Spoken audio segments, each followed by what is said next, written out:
Yesterday afternoon, a major storm system started in western Kansas, moved across Kansas, and then ultimately hit the Kansas City metropolitan area as well as outside Kansas City, east of Kansas City in Missouri.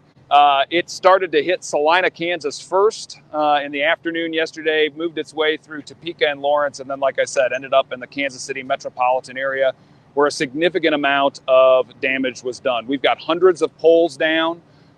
We've got trees everywhere, and that is what's causing the outages. We know that there were between 80 and 100 mile an hour straight line winds by the time it got to the Kansas City metropolitan area. We also have a couple of unconfirmed reports of tornadoes in more rural areas, cyclonic winds that actually took out one of our transmission lines, which we'll talk about a little bit later.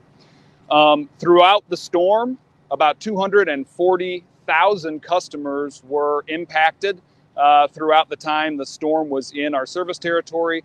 At one time, we had about 186,000 customers off of their electricity, which would be the peak amount at one time.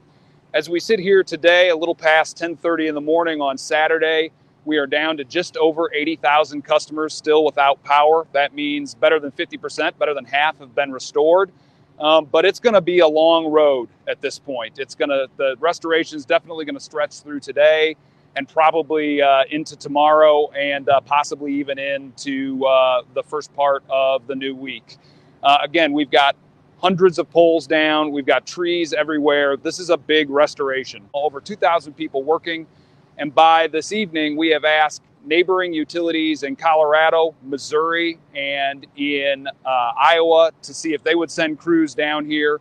Every time there's a storm that causes a big power outage somewhere else, we send crews. It's called mutual assistance, and those crews are now headed our way.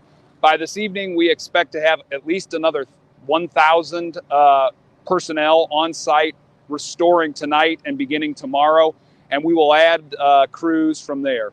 This will be a 24/7 operation until everybody is back on, but I would ask for people to try and be as patient as possible. We know it's warming up. It's going to create difficult conditions for some folks.